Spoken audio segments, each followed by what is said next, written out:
বুঝলে গিন্নি, চুন হলুদে বেশ ভালো কাজ হয়েছে।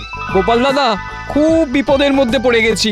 আরে আমি নিজেই বিপদ কাটিয়ে একটু সুস্থ হওয়ার চেষ্টা করছি, আর তোমার আবার কি বিপদ হলো গো? আর বলো না, কদিন একজন জমিদারের জমিতে ভাগ চাষি হিসেবে কাজ করছিলাম। হঠাৎ করে বলে কালকে থেকে আর কাজে আসতে হবে না। সে কি, কেন? জমিদারের এই মুহূর্তে হাতে টাকা পয়সার অভাব, তাই আর কি, মানে সব দিন মজুর ভাগ চাষিদের সরিয়ে দিচ্ছেন। এখন আমি কি করি বলো তো? বলছি, আমি তাহলে এই চুন হলুদটা সরিয়ে রান্নাঘরে রাখছি, কালকে আবার নিও। বেশ বেশ, এই তো পেয়েছি। আচ্ছা, তুমি এক কাজ করো, হ্যাঁ, কদিন পরেই তো দোল উৎসব, সবাই রং আবির কিনবে। তুমি ওই ফুলের পাপড়ি, হলুদ, গাছের পাতা এসব দিয়ে ভেষজ রং তৈরি করো। এটা তো বেশ ভালো বুদ্ধি দিয়েছো গোপাল দাদা, ধন্যবাদ, তুমি আমাকে বাঁচালে। শোনো, তুমি একবার বাচ্চাগুলোকে বলো কাল বিকেলে যেন আমার সাথে দেখা করো। হ্যাঁ, আচ্ছা।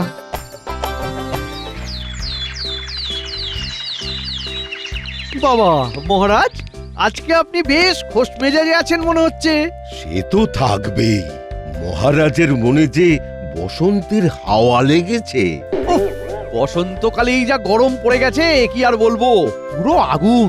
একটু দেরি হয়ে গেল মহারাজ, কিছু মনে করবেন না কেমন? আরে ঠিক আছে ঠিক আছে। বসন্তেই গরম এলো, বাইরে যেন আগুন। আজ মহারাজ খোশ মেজাজে, মনে লেগেছে ফাগুন।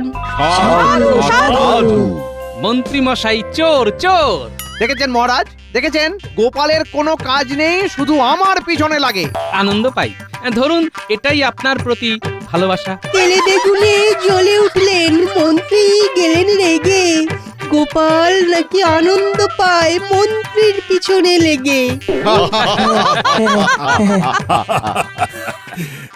বেশ অনেক হাসি ঠাট্টা হয়েছে। এবার আমি যেটা বলছি সেটা শোনো। বলুন মহারাজ। আর মাত্র কয়েকদিন পরেই তো দোল যাত্রা, রং খেলা। আর এবার দোল যাত্রায় আমাদের কৃষ্ণনগরে স্বয়ং নবাব বাহাদুর আসছেন হোলি খেলতে। উনি এবার ছুটে ছুটে রং মাখাবেন, আর তোমাদের সবাইকে পালিয়ে পালিয়ে বেড়াতে হবে।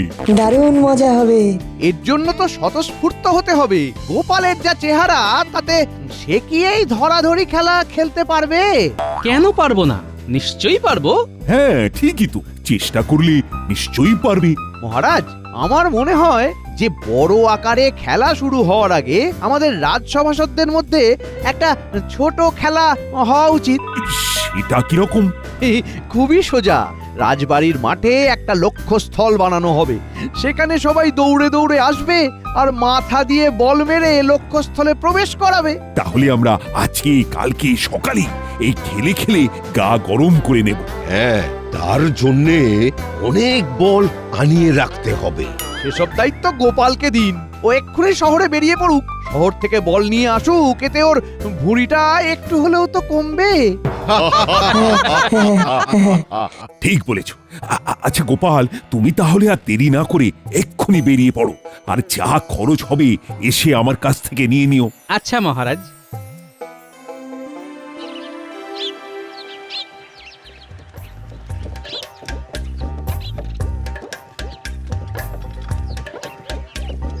উফ, সব সময় আমার উপরে যত রাগ মন্ত্রী মশাই।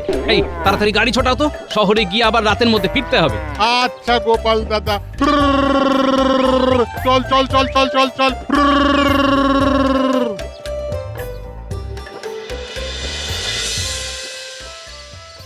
উফ, বাপ রে বাপ, সারাটা দিন চলে গেল। ওই দেখ, গোপাল এখন রাজবাড়িতে ঢুকছে। তার মানে একটু পরেই কাজ ছেড়ে বেরোবে। ওদের যেরকম যেরকম বলেছি সেরকম কাজ করতে হবে কিন্তু। কোনো চিন্তা করবেন না মন্ত্রী মশাই, এই বসন্তে গোপালের জীবনের গল্পে হেমন্ত বসিয়ে দেব। বাজে কথা না বলে কাজে লেগে পড়। যা যা যা যা। মহারাজ, আসতে পারি? আরে গোপাল, এসো এসো। মহারাজ, আমি শহর থেকে বল নিয়ে এসেছি, মোট 10 মোহর খরচ হয়েছে। এই নিন তার রসিদ।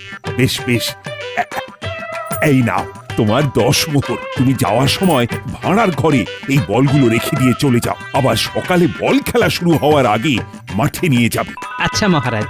এত ভারী বস্তা, বাপরে বাপ, আপনার ভাড়ারে রেখে ভালোই হলো, ধন্যবাদ।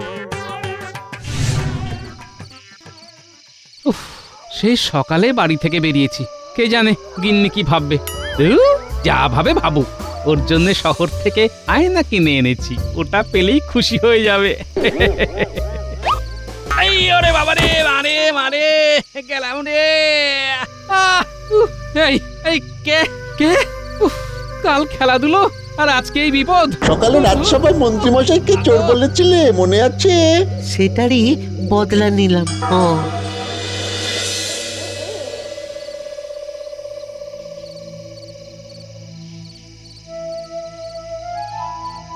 ওই তো ওই এতক্ষণে ওনার আসার সময় হলো, আর ওরকম খোরাচ্ছ কেন? কি হয়েছে? আরে বলছি মহারাজ শহরে পাঠিয়েছিলেন যে, ও মা গো। তার জন্য এত দেরি? আরে দেরি কি আর সাত করে করেছি, ও মা গো। এই দেখো তোমার জন্য কি এনেছি, আয়না। এ কি এত ভাঙা আয়না? আর বলো না, একটু আগে হায় হায় হায়, তুমি চুপটি করে বসো তো দেখি। ওহ, মানুষ তো না, মোটা ঘটাকে মন্ত্রী মশাই একেবারে এক একটা ডাকাত তৈরি করেছেন। হ্যাঁ, আহ, কথা না বলে একটু মলম দাও তো, আমাকে এক্ষুনি বেরোতে হবে। সে দিচ্ছি, কিন্তু এই অবস্থায় তুমি আবার কোথায় যাবে? আরে বাবা, অত প্রশ্ন করো না তো। বিজ্ঞানী, দরজা খোলো, দরজা খোলো বিজ্ঞানী। কি গোপাল, তুমি এখন? হ্যাঁ শোনো, মন্ত্রী অনেক বেড়েছে, আমার কি অবস্থা করেছে দেখো। কি গো, মলম লাগিয়েছো মনে হচ্ছে। হ্যাঁ, এবার শোনো, কাল মন্ত্রী মশাইকে জব্দ করব। হ্যাঁ, তোমাকে শুধু একটা সাহায্য করতে হবে। কি সাহায্য করতে হবে বলো? কি, পারবে তো? হ্যাঁ হ্যাঁ, কেন পারবো না? তুমি আমার এত কাছের বন্ধু, তোমার জন্য এইটুকু সাহায্য না করতে পারি তাহলে তুমি আর কিসের বন্ধু, আর কিসেরই বা বিজ্ঞান সাধনা। হ্যাঁ ঠিক আছে, আমি কাল সকালে রাজবাড়ি যাওয়ার আগে তোমার বাড়ি হয়ে যাব, কেমন? বেশ বেশ, আমি তোমার কথা মতো কাজ করে রাখবো।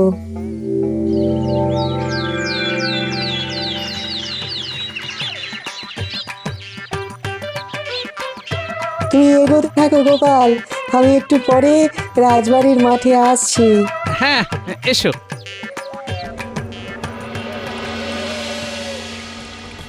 ওই গো, কালকের কিনে আনা বলগুলো দাও তো।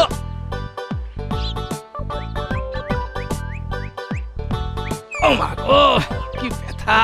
এবার কুটির শিল্পটা করে ফেলতে হবে। ও বাবা, ও মা। এই কি গোপাল, তুমি এই হাল কি করে করলে? সবই ভাগ্য মহারাজ। ভাবলাম হোলির উৎসবের দিন নবাব বাহাদুরের সাথে খেলাধুলোর আনন্দ উপভোগ করার আগে একটু গা গরম করব, কিন্তু কাল একটা বিপদ হয়ে গেল মহারাজ। সে কি, কি বিপদ? আর সেই নিয়ে ভাবনা চিন্তা করে কি লাভ বলুন? আমি আজকে প্রতিযোগিতায় অংশগ্রহণ করব না, আমি বরং সকলকে সহযোগিতা করব। সবার মাথায় বল ছুড়ব আর সবাই লক্ষ্যে বল তাক করবে।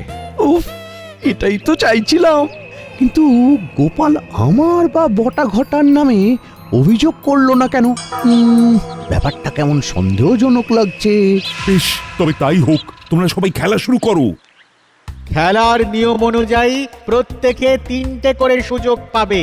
লক্ষ্যস্থলের থেকে 20 পা আগে প্রতিযোগীকে দাঁড়াতে হবে। তারপর গোপাল তাদের মাথায় সামনে থেকে বল ছুঁড়বে, আর প্রতিযোগীকে সেই বল তাক করে লক্ষ্যস্থলের মধ্যে প্রবেশ করাতে হবে। তাহলে শুরু হোক। সবার আগে আসছে বিজ্ঞানী। সুযোগ নাম্বার 1। পেরেছি পেরেছি, আমি পেরেছি। এবার তোমার দ্বিতীয় সুযোগ। সাব্বাস, 2-এ 2। এবার এবার তৃতীয় সুযোগ। যা, এটা হলো না। সাব্বাস বিজ্ঞানী, ভালো প্রয়াস, ভালো প্রয়াস। এবার মাঠে দৌড়তে থাকো, তাহলেই গা গরম হবে। এরপর আসবে মন্ত্রী। এই গোপাল, তোমার আমার ওপরে রাগ আছে বলে আবার আমার দিকে উল্টো পাল্টা ভাবে বল ছুড়ো না জানো।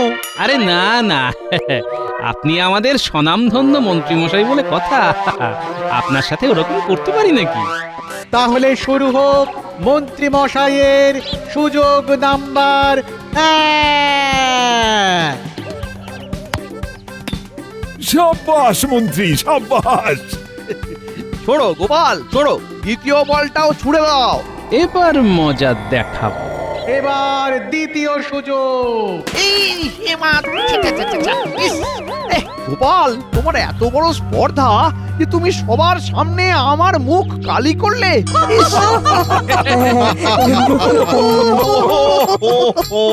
বেশ করেছি। আপনি যেমন বটা ঘটাকে দিয়ে আমাকে মাটিতে ফেলে দিলেন, আমি তেমনি আপনার মুখে কালি ঢেলে দিলাম। হোলির আগেই হোলির মজা দিলাম। গোপাল, তোমার কিন্তু এটা করা উচিত হয়নি। মহারাজ, মন্ত্রীমশাই গতকাল কি করেছে জানলে আপনিও বলবেন আমার রাগ হওয়াটা স্বাভাবিক কিনা।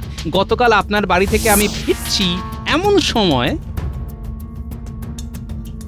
না না না না, এটা কিন্তু একদম ঠিক করনি মন্ত্রী। সেদিন রাজসভায় সবাই সাধু সাধু বলার পরে আমাকে চোর বলল, সেবেলা। সে তো আমি মজা করে বলেছি, কিন্তু তা বলে আপনি আমাকে এভাবে মাটিতে ফেলে দেবেন? এতটুকু মানবিকতা নেই আপনার মধ্যে? সত্যি মন্ত্রী খুব খারাপ।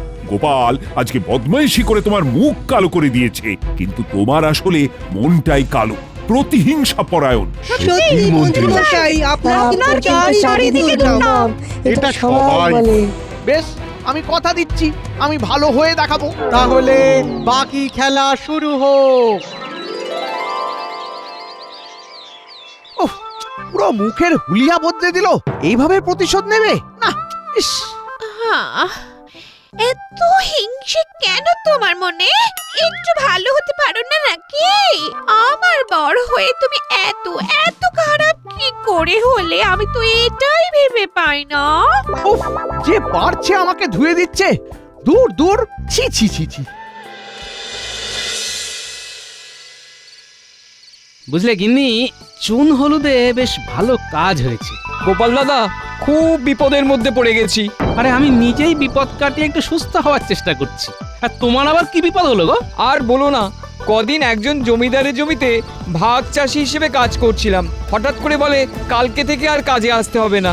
সে কি, কেন? জমিদারের এই মুহূর্তে হাতে টাকা পয়সার অভাব, তাই আর কি, মানে সব দিন মজুর ভাগ চাষিদের সরিয়ে দিচ্ছেন। এখন আমি কি করি বলো তো? বলছি, আমি তাহলে এই চুন হলুদটা সরিয়ে রান্নাঘরে রাখছি, কালকে আবার নিও। বেশ বেশ, এই তো পেয়েছি। আচ্ছা, তুমি এক কাজ করো, হ্যাঁ, কদিন পরেই তো দোল উৎসব, সবাই রং আবির কিনবে। তুমি ওই ফুলের পাপড়ি, হলুদ, গাছের পাতা এসব দিয়ে ভেষজ রং তৈরি করো।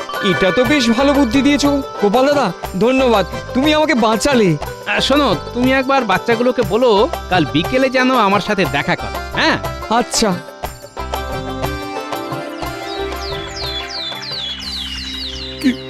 কেন জেঠু, কেন? একই মহারাজ, কি হয়েছে আপনার জেঠুর?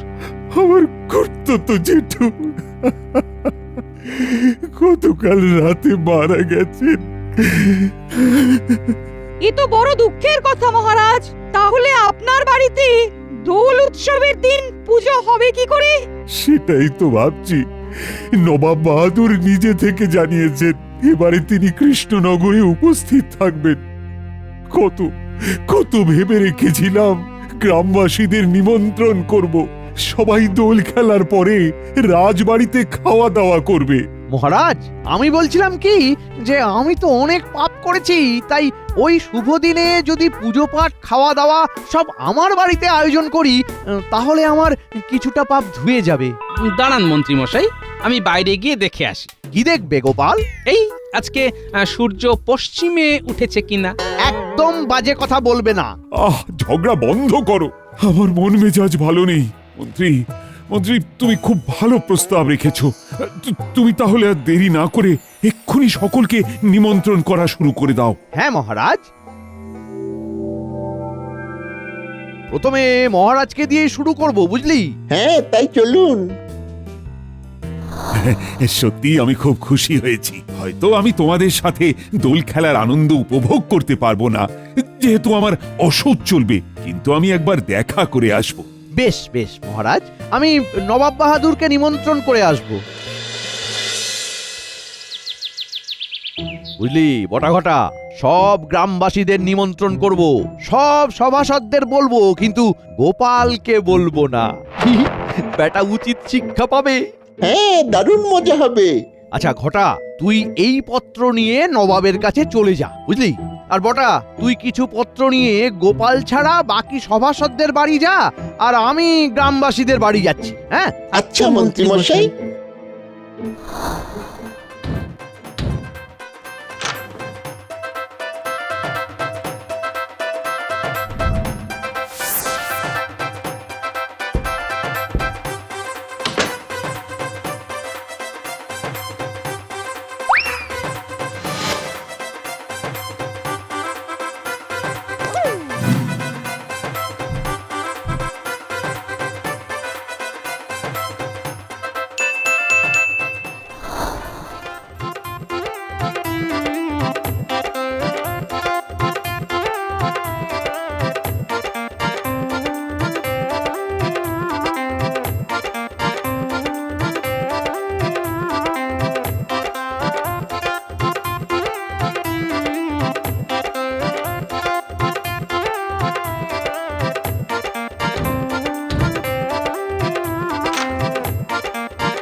সত্যি গোপাল, এই মন্ত্রীর মধ্যে কিন্তু অনেক পরিবর্তন হয়েছে।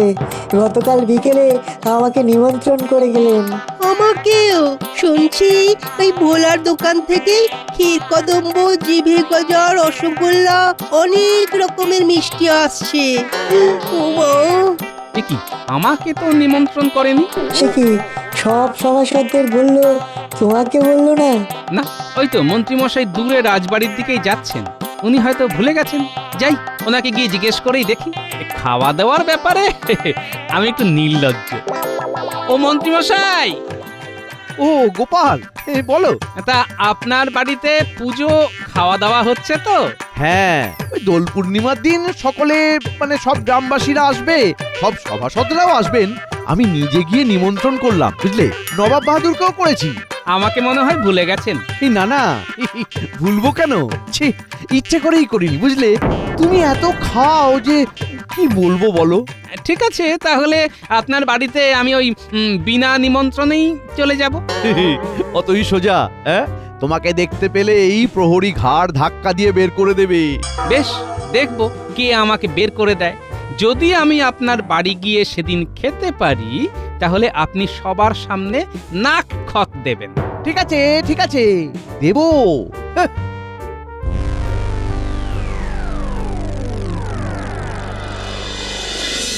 শোন, তোদের যে জন্য ডাকা, কাল তো নেড়া পড়া আর পরশু দোল। হ্যাঁ, তোরা এক্ষুনি সব গ্রামবাসীদের বাড়ি বাড়ি যা, আর তাদের গিয়ে বল পরশুদিন সকালে সবাই মিলে। দারুণ মজা হবে দাদু, দারুণ মজা হবে।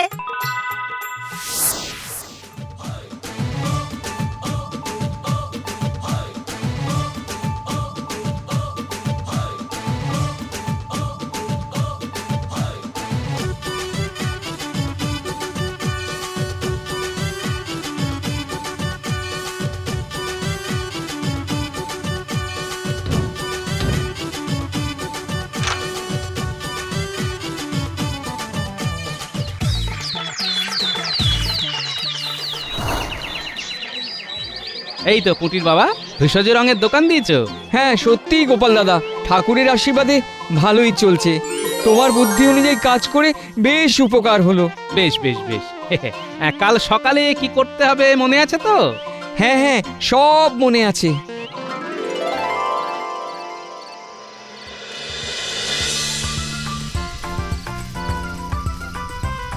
আজ আমাদের নেড়া পড়া, কাল আমাদের দোল। পূর্ণিমাতে চাঁদ বলো, বলো, বলো। তাহলে নেড়া পড়া হয়ে গেল। কালকে আমার বাড়ির পুজোতে আবার আনন্দ হবে, হইচই হবে। তারপরে একটু ওই ভুরি ভোজ আর কি। হ্যাঁ হ্যাঁ হ্যাঁ, নিশ্চয়ই যাব। আমিও যাব। যারা যারা নিমন্ত্রণের পত্র পেয়েছেন তারাই আসবে।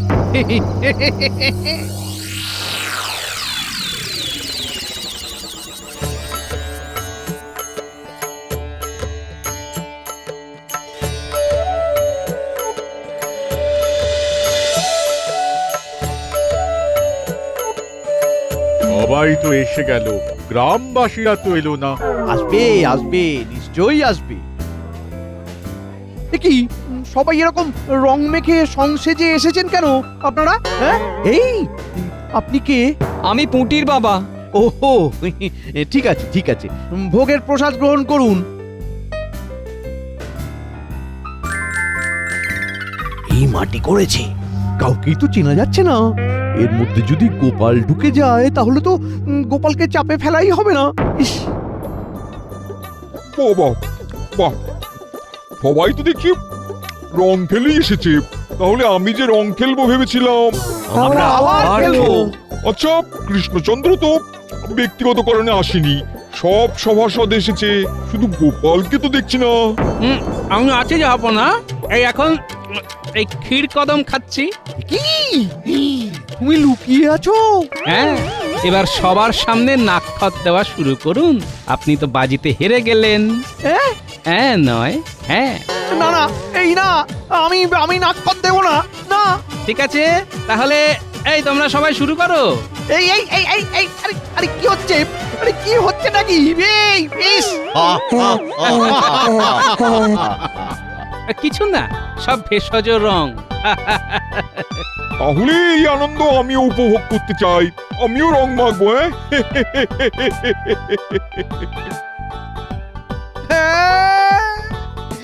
এর থেকে তো নাক ক্ষতি ভালো ছিল। সবাইকে খাইয়ে এই পেলাম।